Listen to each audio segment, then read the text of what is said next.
la famille, c'est encore moi la vôtre, Miss Tania alors mon coco. Merci beaucoup déjà la confiance au Bozo Pesangai. Merci parce que tous autres ma recette, Bozo Tala vraiment, Bozo MP, Bozo Zongue la biso pour notre bakemis. Place où les alaki, Bozo encouragé, que Dieu vous bénisse. Merci pour l'abonner à Sika. Merci pour la bandeko Bazo ça partage. Merci pour la bandeko vraiment Bazo Tala biso, Bazo Sala Makabol, Miss Azoloba, Bozo copier ma recette et Zosta la Kitoko, biso dans ce toza pour ça en plus. Vraiment merci que Dieu vous bénisse. Nzambe a pas pour la peine de ko yo koti na YouTube. Au côté na YouTube, vous avez mais au morning à travers YouTube, il y a kobo sanate ne commence ne komoba kobo sanate soko si au s'abonner, to koti sakaba recette, to koti sakaba actualité, to koti sakaba conseil, ba triste réalité, to koti sakaba solo et belé au etali ya mboka au etali na ba vie sociale na biso, au etali ba mabala na biso. Donc voilà, la vôtre est la Miss de Miss Tania alors mon coco, to zappé na page Facebook au nom de Miss de Miss. Kuna tout ça va direct 3 fois direct par semaine, tout ça la recette la astuce. Donc de quoi bengio, de quoi ko bengangai, apesi ngai histoire nae to betaka yango. Voilà le lot tozali déjà pour l'exemple recette ya sika. Ta poko ya lelo tozolamba mipandi ya ngombe. Mipandi ongana otoyebi ekoza ngombe pe koza la mongo. Mipandi wana tokolamba ngo na dongo otobegi gombo. Otokosanisa ngo na épinard fraîche. Épinard yo kotsa la boîte menga na préféré boye biloko na onyo soza vraiment fraîche bio tokozala na posa ya tomate tokozala na posa ya gousse ail tokozala na posa ya ndembi tokozala na posa ba jumbo cube nyonso lingi tokozala na posa ndembi na ba mbuma pilipili tokozala na posa ya aubergine na biso tokati na kozala na posa ya noix de coco ou ezali muscade et puis poivre blanc na kobo sanate huile na biso ya momuke eza wana. Donc to ça la recette moko ya kitoko pe ya facile pe délicieux. Eza très important papa maman olamba ka biloko eza bio. Biloko eza surgelé mingité, biloko vraiment joa moins temps olamba ka biloko eza bio eza très important. Ba légumes tozolamba eza mingi kitoko pour la santé na biso surtout la santé pe ya ba papa na biso et koza kitoko. Eza vraiment facile pour réaliser donc tout banda na début jusqu'à la fin au kosepe la vraiment makasi to bandi déjà makusa na biso. Voilà la famille na allumé déjà réchaud na biso na tie mipandi na biso na moto. Mipandi o na tie eloko te na kati papa mama. Ezaka mipandi moko na tie maïté na tie assaisonnement moko te. Eloko to kosala ezali. Toujours banda déjà kocha maboko na ngai na sokola ki mena sokola su bomona po soko zo sala musala po ozala vraiment sûr que ozo sala cuisine za propre ba dini na yo na kamunyo za propre na bandi kocha ai na ngai na kati ya mipandi na biso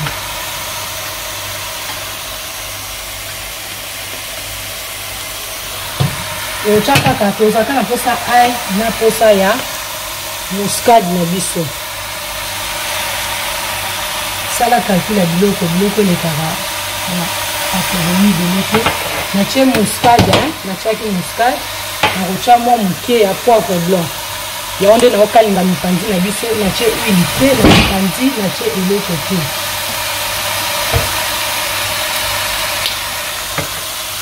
eloko tokosala ngana bino tozobalisa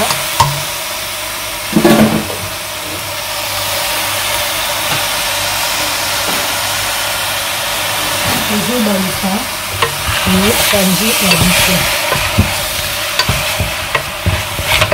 ja tokalinga ngo tozokalinga ngo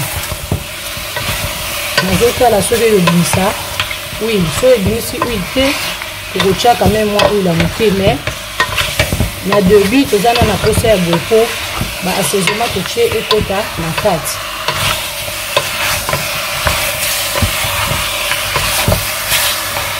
ndenge ezobela bongo naza na posa ya assaisonnement ya nazotia assaisonnement na biso mwa moke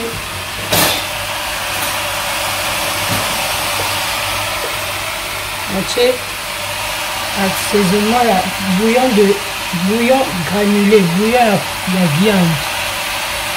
pour permettre misuni ekota mungwa. Tozo kalinga yango, tokokalinga yango, tozobilisa mai. Après là aussi kobilisa mai ekobilisa huile. Soki ebilisi huile te mama ozwa mwa huile moke obakisa mpona kokalinga yango.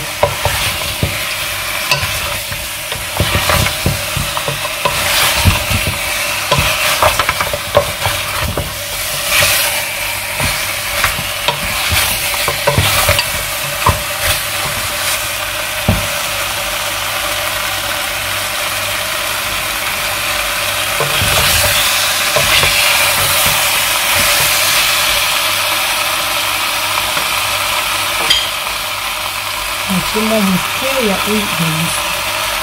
Huile de canine te. Et solo la a on a mis cuisine, on a mis de l'huile, et le banque huile et les canines te, nous voir les canines te, dans des télé et la santé est à malade nous te. Toujours quand on a maman, quand on a est à la, et comme elle doré, après pour rebander tout ça la super sauce na biso. On se retrouve juste après. Selon la qui, yango mifandi na biso ekomi doré très bien. Pour kausango makasi te pour mifandi azaka na na misimité.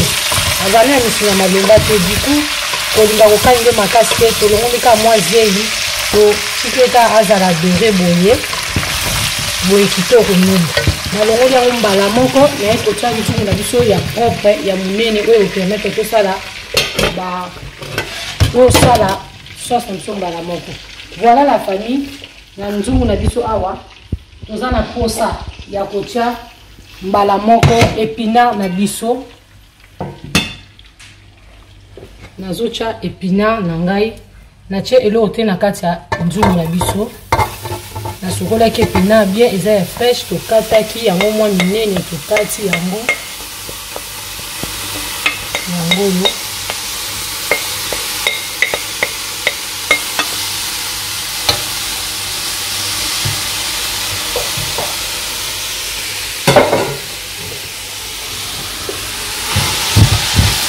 il faut faire 5 minutes pour battre 5 minutes. Et tu es là au tour na kati.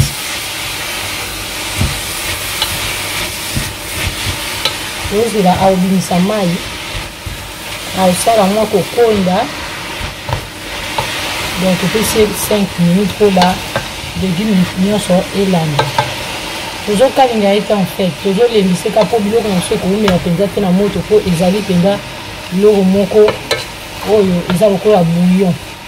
Mais tokokanga mipandi ko bosante okanga mipandi okosa biloko ata na soso eza pe problème te. Yo mo bomona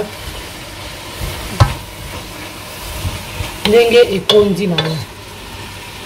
Toyemba la moko tocha dongo ndogo na biso to bengi gombo eza très bien en santé, eza na protéine makasi esungaka makasi eza na ba vitamine ebele ozangisa yango te na cuisine na yo papa mama.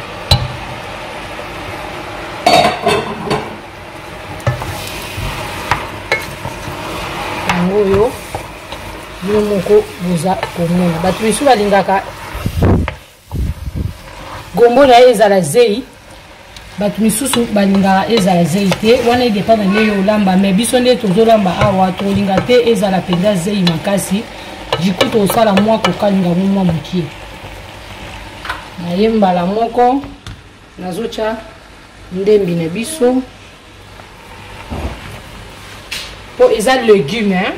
C'est très important et on lia légumes surtout dans la période où tozo passé légumes eza kitoko na santé. Yango tozocha na kati nyonso na tie ndembi nanga le kocha oignon eza matungulu kata pena mwa biloko mibele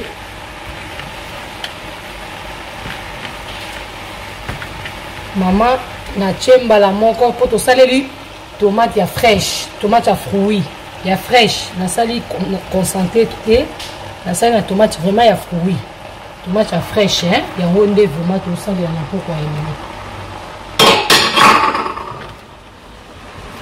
ba jimbo na biso to chango après mingi soko zolamba ba cube normalement ba yaka chango na sima zomona kitoko légumes nyonso esangani kitoko penza protéine makasi ezali awa donc bana pe bakosepela kolia yango papa mama libota mobimba na bosani te na tie mbuma na ngai ya pilipili okotia 4 5 et dépendre na quantité ndenge olingilaka pilipili yeba soki bana baliaka kotia piment mingi te nga na tie kaka 2 mbuma pilipili ya jaune na ya rouge soki mpe vert ezali obakisi yango oyo la famille tozotia yango esala mwa kaka kokalingama mokie mpona 5 minutes mpona kokausaka mwa mokie mwa dongo wana ya zei mpo lelo tokolamba yango ezala zei makasi mingi te mais ekozala mwa zei mpo eza mpe important zei wana mpona santé na biso ezogeri bamaladi ebele dongo oyo esungaka maladi ebele mamama na miss na page na biso totiaka barenseignement totiaka bainformation nyonso ya bavantage ya babiloko tolambaka ya babiloko tosolaka topesaka baconseil totiaka badescription nyonso ndenge nini dongo ekoki kozala kitoko na nzoto na biso aubergine totie donc voilà totika mpona 5 minutes totia kaka oui mokie parce que viande na biso eza deya na huile ebimisa ye mpe huile, il faut faire attention huile mingi kitoko te topesi yango 5 minutes mama na kobalusa yango te natiki yango boye nano 5 minutes après tozonga merci la famille 5 minutes totika biloko na biso yango oyo tokalingi yango mpenza te mais tolongoli kaka mwa zei mokie yo koki mpe kaka kotia yango mbala moko biloko nyonso eoderange te eloko tokosala tozosala directement viande na biso tokalingaki na sauce nango mpenza yango jus nango yango oyo na mwa huile nango kitoko makasi ka ndenge toassaisonnaki yango epesi deja kitoko tobwaka nyonso awa. Le goût de ça, il faut vraiment essayer. C'est tellement bon. Biso olia kango ananda kutulia yango mingi. Azolola.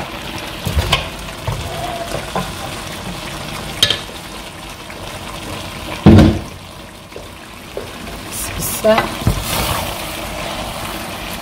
Pona obalusa tango so obanga piment elongoli. Echango à côté. Mais na bateau bana baolia na bango te. Ça dérange pas. Tu vois kitoko peneza bio moko penza donc. Quand tu as des qui fraîche, donc on a dit choses déjà fraîche. Na balusi jusqu'à kapona kolongola dongo ezaki na se et matape likolo pour les petits quand on a monté zikate. Mais il ne faut pas avoir l'habitude de balusaka biloko soki ezobela. Non ni trop que ça là. Mbala moko totie mai na biso po totika ngo et mijoter et toka. On a 15 minutes, 10 donc 15 minutes rozonga. Toko makasi, maman papa kitoko makasi. Kitoko vraiment makasi mingi. Mai eleka te. Tuchimbi.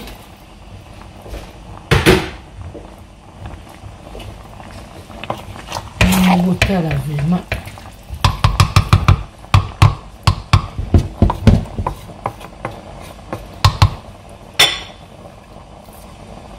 Tuzocha jumbo na biso na kati okota ya poulet okota ya original okota végétal, ça dérange pas okota pe mungwa nyonso wana eza mabete mais elekaka ebele te surtout ba jumbo oyo pe faut kosalaka bien calcul biloko elekaka mungwa mingi te ekoki kokoka mais eleka mingi te ekosisa goût bato bakokolia yango te.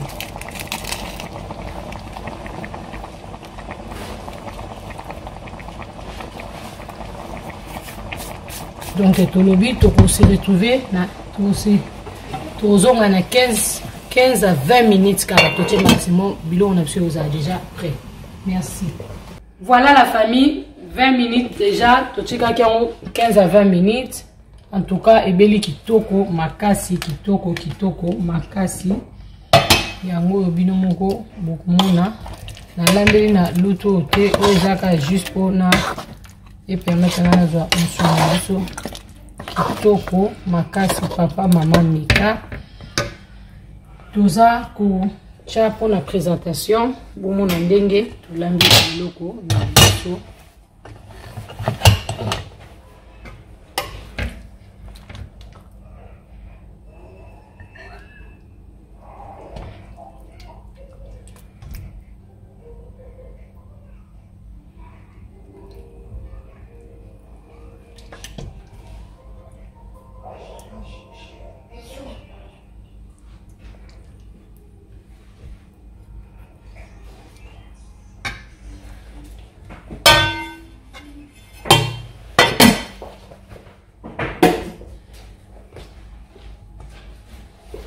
Ndeko ya pima okochana pima na yo osafu na biso ya pokwa ya lelo. Okochana pima na biso a côté pour epesa goût na ndeko aliaka pima te pour se déranger te. Oza obligé à kocha pima te.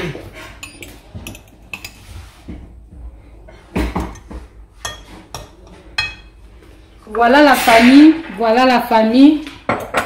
Merci beaucoup bandeko.